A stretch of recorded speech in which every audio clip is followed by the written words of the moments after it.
All right, guys, welcome. I'm going to do something a little bit different here. I was looking to upload to Rumble and discovered that Rumble just has this terrible policy about approving videos and nobody can see them, and it doesn't work for the news.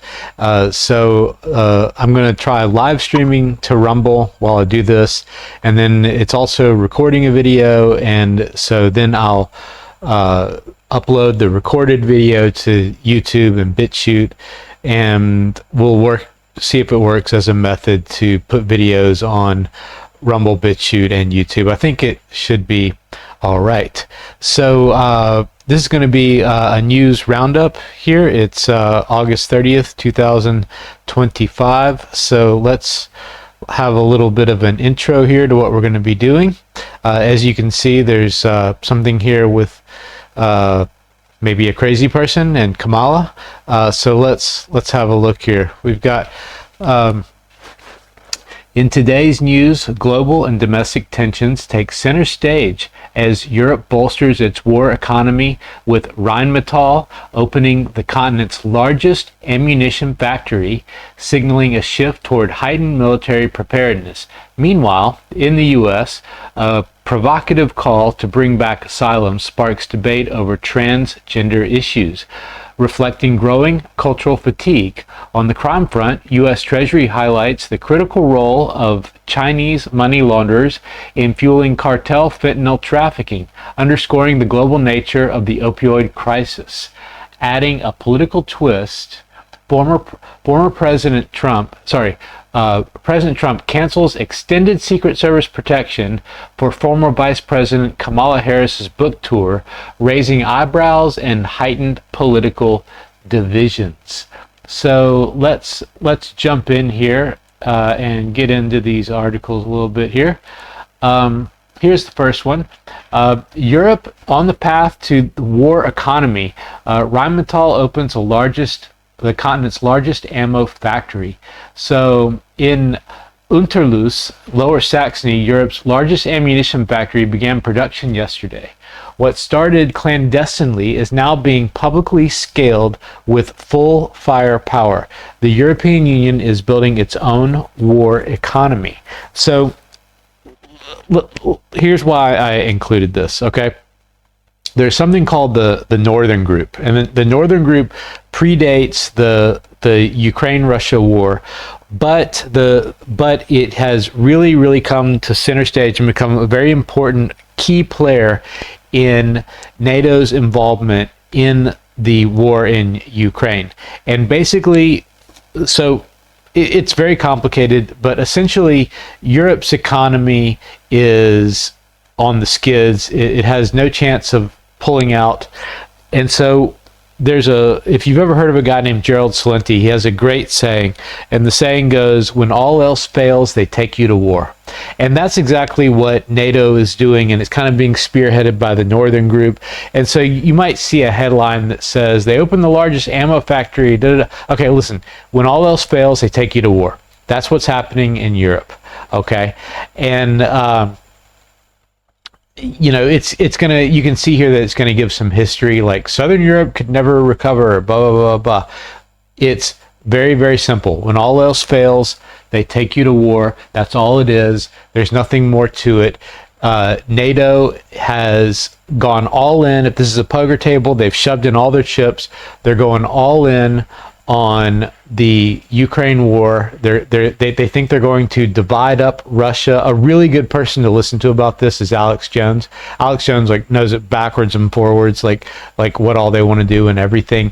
Let me just go to something that's kind of like the conclusion here. Yeah, this might be kind of like the conclusion. Okay, so no lessons learned. While Germany's civilian industry collapses, factories close in droves, and the country moves toward mass unemployment. When all else fails, they take you to war. Just remember that one saying, and it'll just carry you through life, I promise. With all consequences for social funds and the domestic climate, we now witness one grand opening after another, pompous inaugurations of defense plants. When all else fails, they take you to war. with champagne popping at our expense. Europe has learned nothing from the green pseudo-economy disaster. It refuses to analyze how Germany and other industrial centers were de-industrialized. The fatal consequences of building a war economy is that it will siphon scarce resources from productive sectors on a massive scale, making financing and developing civilian enterprises nearly impossible. Yes, but a few people get really rich during wars, and they're the ones who have all the money and make the wheels turn. And when all else fails, they take you to war. Just remember that. Germany is being technologically left behind and bombing its own prosperity in the literal sense. Okay, so let's go to the next headline here. Bring back asylums. It's time to talk about transgender fatigue in America. Transgenderism is not a civil rights movement. It's a social engineering experiment. That's true, actually. If you go watch, I was just watching it. I might still have it up here. I do. I was just watching this on Tucker Carlson. If it's his latest thing on Rumble. If you go and you watch it, it's like it uses almost these exact words, how it's just one big experiment involving tens of millions of people, and it's not gone well. So the LGBT movement is not a struggle for equal rights. It's a covert war for political control. The agenda of the people involved in the spheres of trans activism are radical zealots hell-bent on the destruction of their enemies by any means necessary. And if you believe in logic, objective reality, biological science, and moral imperative, then you are one of the enemies.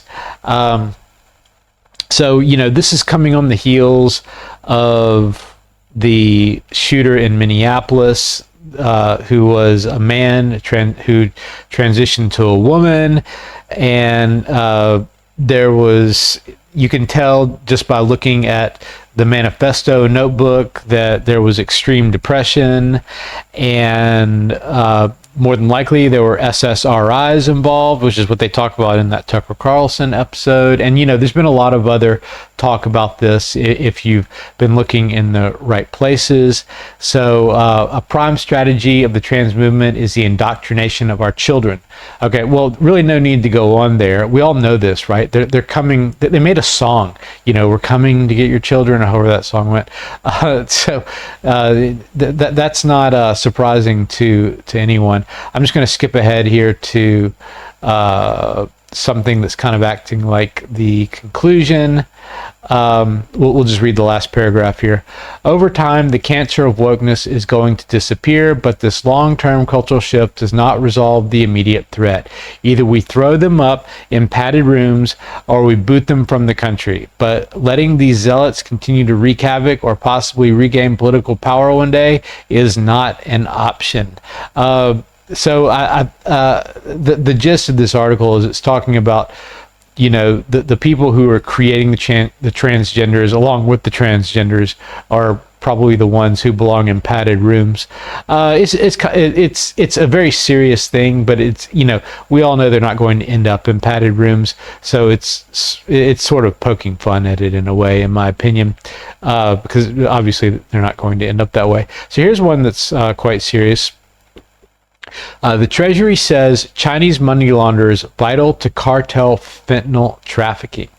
The Treasury Department, the Chinese Department, well, it probably is that too.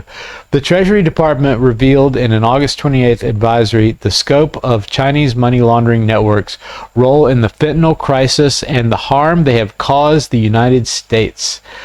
Banks are required by law to report suspicious activity indicative of money laundering. Reports between January 2020 and December 2024 show approximately $312 billion linked to suspected Chinese money laundering activity, according to the Treasury's Financial Crimes Enforcement Network, FinCEN. These money laundering networks run by Chinese nationals are preferred by major cartels, including the Mexico-based Jalisco New Generation and Sinaloa cartels, because of their speed, effectiveness, and willingness to absorb financial losses or assume risk on behalf of the cartels, according to the FinCEN report. The cartels, many of which have been designated as terrorist organizations, control nearly all illegal traffic across the southwest border, to which the launderers contribute in a vital way, according to the report.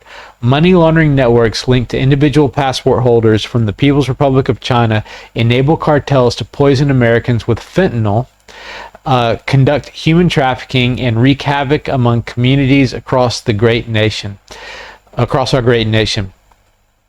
John Hurley, the Treasury's Undersecretary for Terrorism and Financial Intelligence, said in a statement. Where do the dollars go? You can kind of piece that one together. And so let's read these last two as kind of a conclusion here. Sometimes the laundering is trade-based and the account holder appears to purchase U.S. electronics and luxury goods. In one case, Sinaloa cartel members allegedly struck a deal with a Chinese money laundering network to move $50 million in illicit drug proceeds, according to a 2024 Justice Department indictment. Cash was given to the network, which allegedly purchased property, luxury goods, and cars to be shipped to China. Alleged conspirators have been charged but not convicted. In the case of businesses, red flags include business accounts receiving regular deposits from online marketplaces, but with rare or no transactions indicating the purchase of inventory. Regular transfers from Mexico, China, Hong Kong, and the United Arab Emirates, and a mismatch between the business type and income. All right, so last story here. Trump cancels extended Secret Service detail for Kamala Harris before her book tour. This is just kind of like a squabble. Kamala Harris has enough money. I'm sure that she has no problem getting her own security, but this one's just, it's almost a bit of fun. It's almost like Trump trolling in a way, and I don't think anybody really cares what happens to Kamala Harris anyway. Even the left probably doesn't at this point. She's so discredited and kind of ruined. I even wonder if she'll make it to be the governor of California. Maybe she can still do that. She might pull that off. President Donald Trump terminated the Secret Service protection of former Vice President Kamala Harris on Thursday, according to a new report. By law, vice presidents receive 6 months of protection after leaving office, which for Harris ended on July 21st. However, her protection was extended for an additional year by former President Joe Biden. Trump's decision comes just weeks before the failed leftist politician embarks on a tour to promote her new book.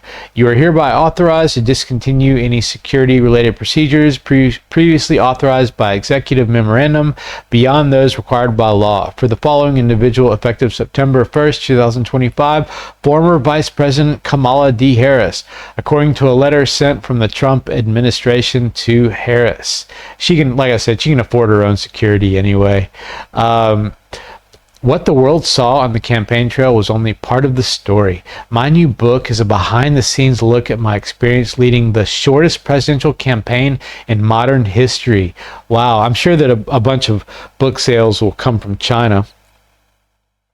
And it'll somehow end up on the bestsellers list, even though you won't know. You'll never meet anybody who bought it, let alone read it. So we'll wrap up here with this summary. Recall that Democratic leadership ousted Biden and replaced the boomer president with Harris for the presidential run, effectively disenfranchising voters. Yeah, sort of. As for Harris's book tour, it appears Trump has saved taxpayers tens of thousands, if not hundreds of thousands, by ending protection for the leftist failed candidate as she promotes her book about life on the campaign trail. I'm sure it's a riveting book that we all just can't wait to read. Does history remember losers? The answer is no. So there we go. I think that pretty much takes care of our little weekend news roundup here. Like I said, this is also mainly just kind of a Rumble test because I'm having trouble uploading to there. So if you like this sort of thing, please like, share, subscribe, and all that good stuff. So thanks everybody. Base Gardening out.